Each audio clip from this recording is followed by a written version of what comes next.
मंच पे बैठे हुए पंजाब के हरमन प्यारे मुख्यमंत्री भगवंत मान साहब,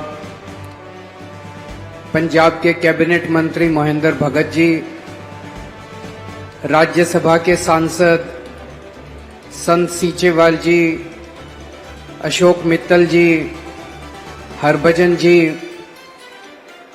और यहाँ पे आए हुए सभी विधायकगण, सभी ऑफिसर्स, सभी आम आदमी पार्टी के ओहदेदार, और मैं देख रहा हूं बहुत बड़ी संख्या में छोटे छोटे बच्चे आए हुए हैं, बहुत सारे युवा आए हुए हैं। मेरे सभी प्यारे बहनों, भाइयों, माताओं, बुजुर्गों, बच्चों, आप सब लोगों को मेरा नमस्कार, सत श्री अकाल, वाहेगुरु जी का खालसा, वाहेगुरु जी की फतेह। अभी हम लोगों ने वीडियो देखा, आज बर्टन पार्क के बनने का जो पूरा मल्टी स्पोर्ट्स कॉम्प्लेक्स बनने जा रहा है, उसकी नींव रखी गई है और मैं समझता हूं कि जालंधर के इतिहास में ये एक ऐतिहासिक दिन माना जाएगा। जिस शानदार मल्टी स्पोर्ट्स कॉम्प्लेक्स की परिकल्पना की गई है, इसके अंदर क्रिकेट भी होगी, हॉकी भी होगी, योगा भी होगा, बास्केटबॉल भी होगी, वॉलीबॉल भी होगी, कितने सारे स्पोर्ट्स की इसके अंदर इंतजाम है। मैं सोच रहा था कि रोज हजारों लोग जालंधर के यहां पे खेलने के लिए, एक्सरसाइज करने के लिए, वर्जिश करने के लिए आया करेंगे और ये एक अपने आप में एक मिनी शहर बन जाएगा ये स्पोर्ट्स कॉम्प्लेक्स। और मैं समझता हूं कि इस किस्म का स्पोर्ट्स कॉम्प्लेक्स शायद पूरे उत्तर भारत में अपने आप का पहला इस किस्म का स्पोर्ट्स कॉम्प्लेक्स होगा। जब हम 2022 के चुनाव में प्रचार कर रहे थे तो हम लोगों ने वादा किया था कि हम जालंधर में एक मल्टी स्पोर्ट्स कॉम्प्लेक्स बनवाएंगे। मुझे खुशी है कि आज हम अपना वो वादा पूरा कर रहे हैं। आज इसकी नींव रखी गई है और 1 साल के अंदर ये स्पोर्ट्स कॉम्प्लेक्स बनके तैयार हो जाएगा और 1 साल के बाद हम आप लोगों के बीच में यहाँ पे खेलने के लिए, मैं और मान साहब दोनों आएंगे यहाँ पे आप लोगों के साथ खेलने के लिए। तो मुझे बेहद खुशी है और मैं जालंधर के लोगों को बहुत बहुत बधाई देना चाहता हूं आज इस शानदार दिन के लिए, ऐतिहासिक दिन के लिए। एक चीज जो मैं शुरू में कहना भूल गया, आज एक बहुत शुभ दिन है। हमारे महान संत हुए हैं संत कबीर, आज उनका जन्म दिवस है। उनके जन्म दिवस के अवसर के ऊपर मैं आप सब लोगों को बहुत बहुत बधाई देता हूं। उनके जीवन से और उन्होंने जो अपने जीवन में संदेश दिए, उनसे बहुत कुछ सीखने को मिलता है, प्रेरणा मिलती है। आज उनके जन्म दिवस के अवसर पे हमें उनके बताए हुए रास्ते पे चलने की कसम खानी है और उनके जीवन से और उनके संदेश से प्रेरणा लेनी है। एक टाइम था जब पंजाब हर क्षेत्र के अंदर नंबर 1 होता था। पूरे देश में सबसे अमीर प्रदेश पंजाब होता था। खेलों में सबसे आगे, इंडस्ट्री में सबसे आगे, खेती में सबसे आगे। लेकिन पिछले कुछ सालों से जिस तरह से हमारे से पुरानी सरकारों ने, चाहे इस पार्टी की सरकार थी चाहे उस पार्टी की सरकार थी, उन्होंने जिस तरह से पंजाब को नशे में धकेल दिया, पंजाब की जवानियों को जिस तरह से नशे में धकेल दिया, आज पूरा पंजाब घर घर के अंदर नशा बिकने लग गया। घर घर के अंदर नशे से प्रताड़ित है बच्चे। पिछले कुछ महीनों से हम लोगों ने नशे के खिलाफ युद्ध छेड़ा है। पंजाब सरकार ने जिस तरह का नशे के खिलाफ युद्ध छेड़ा है, पूरे भारत में 75 साल में आज तक पूरे देश में कहीं किसी सरकार ने नहीं छेड़ा।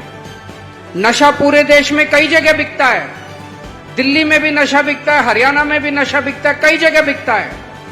लेकिन जिस किस्म का युद्ध और जिस किस्म के कदम, जो ठोस कदम जिस तरह से पंजाब सरकार ने उठाए हैं, ऐसा किसी ने हिम्मत नहीं की पूरे देश के अंदर किसी भी सरकार ने उठाने। अब मैं और मान साहब कई पिंडों में गए थे, पूरे के पूरे पिंड नशा मुक्त हो रहे हैं। पूरे के पूरे गांव की पंचायतें बैठ के, ग्राम सभा बैठ के मते पास कर रही है कि अब हमारे पिंड में कोई नशा नहीं बिकता। ये बहुत बड़ी बात है। अब लोग सामने आ रहे हैं, जनता जुड़ती जा रही है इस अभियान के साथ। सोच के देखो, आज से 3-4 महीने पहले जनता में कोई आदमी हिम्मत नहीं करता था बताने की कि उनके गांव में कौन नशा बेचता। उसको डर लगता था कि अगर मैंने बता दिया तो ये नशा बेचने वाला मेरे परिवार को मारेगा, मेरे परिवार को तंग करेगा। आज जिस तरह से पंजाब सरकार ने और पंजाब पुलिस ने नशे के खिलाफ युद्ध छेड़ा है और नशे बेचने वालों को पकड़ पकड़ के जेल में डाला है, उनके एनकाउंटर हुए हैं, उनकी बिल्डिंग तोड़ दी गई, उनके मकान तोड़ दिए गए, बुलडोजर चला दिए गए। अब जनता को यकीन हो गया कि पंजाब पुलिस और पंजाब सरकार हमारे साथ खड़ी है। अब पूरे के पूरे गांव के गांव सामने आके कहते हैं जी ये नशा बेचता इसको पकड़ लो, ये नशा बेचता इसको पकड़ लो। और जो नशा करते हैं गांव के लोग अब मिलके उनका इलाज करवा रहे हैं। ये बहुत अच्छी बात है। उसी कड़ी के अंदर आज ये बर्टन पार्क का जो उद्घाटन किया गया, इसकी जो नींव रखी गई है, ये एक बहुत मील का पत्थर साबित होगा। बच्चे नशा छोड़ के अगर उनको कुछ काम नहीं दिया गया, कुछ खेल कूद का अवसर नहीं दिए गए, तो वो वापस नशे में चले जाएंगे। तो बर्टन पार्क में हजारों बच्चे रोज खेलने के लिए आएंगे। मुझे बेहद खुशी है कि नशे से बाहर निकालने में बच्चों को ये एक बहुत मील का पत्थर साबित होगा। केवल एक बड़ा स्टेडियम नहीं बना रहे हम, पंजाब सरकार ने बजट भी पास कर दिया और काम भी शुरू हो गया है। पंजाब में 13,000 पिंड हैं।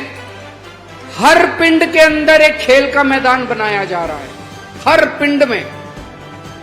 पिंड में एक खेल का मैदान बनाया जा रहा है और हर पिंड में यूथ क्लब बनाया जा रहा है। उस यूथ क्लब को खेल का सामान दिया जाएगा पंजाब सरकार की तरफ से, अलग अलग क्रिकेट का, वॉलीबॉल का, अलग अलग फुटबॉल का, अलग अलग किस्म किस्म के 5-5 खेलों के सामान हर पिंड को दिए जाएंगे ताकि बच्चे उस खेल के मैदान में अपनी पसंद का खेल खेल सके। इससे मुझे लगता है कि बहुत बड़े स्तर पे नशे से बाहर आने में मदद मिलेगी। साथ साथ रोजगार के इंतजाम भी किए जा रहे हैं बच्चों के लिए, ताकि जो बच्चे नशा छोड़ के बाहर आते हैं उनको रोजगार का इंतजाम किया जा सके। जैसे मैंने बताया, पिछली कुछ सरकारों ने इतना भ्रष्टाचार किया, इतना चोरी करी, इतना डाका डाला, लूट लिया पंजाब को। धीरे धीरे पंजाब से इंडस्ट्री भी छोड़ के बाहर जाने लगी। एक टाइम ऐसा था जब जालंधर के अंदर देश का नहीं, इंटरनेशनली सारा सामान बनता था, सब कुछ बनता था। अभी अभी मैं और मान साहब एक फैक्ट्री देख के आ रहे हैं। उस फैक्ट्री में अगस्त सितंबर के महीने में इंग्लैंड में रग्बी का मैच होगा और आपको जान के खुशी होगी कि उस रग्बी मैच की जो बॉल है, वो बॉल आपके जालंधर की एक फैक्ट्री में बन रही है। अभी अभी मैं और मान साहब वहां पे फैक्ट्री से 25,000 बॉल उस मैच के लिए एक ट्रक से निकली, उस ट्रक को हरी झंडी दिखा के आ रहे हैं। अब वो ट्रक बॉम्बे जाएगा, बॉम्बे से वो समुद्री जहाज में जाएगा और फिर वहां से वो इंग्लैंड पहुंचेगा। तो आपके जालंधर में, अपने जालंधर में इंग्लैंड में होने वाले वर्ल्ड रग्बी मैच की, वर्ल्ड रग्बी टूर्नामेंट की बॉल अपने जालंधर में बनती है। मुझे मान साहब बता रहे थे कि जो वर्ल्ड कप होता है क्रिकेट का, उसमें इस्तेमाल किया जाने वाला बैट और बॉल भी अपने जालंधर में बनता है। दोस्तों, आने वाले कल हम लोगों ने, जैसा मैंने बताया कि पिछली सरकारों ने इतना ज्यादा भ्रष्टाचार कर दिया था, इंडस्ट्री वालों से हफ्ता मांगना चालू कर दिया था, फिरौती मांगनी चालू कर दी थी, तंग करते थे उनको।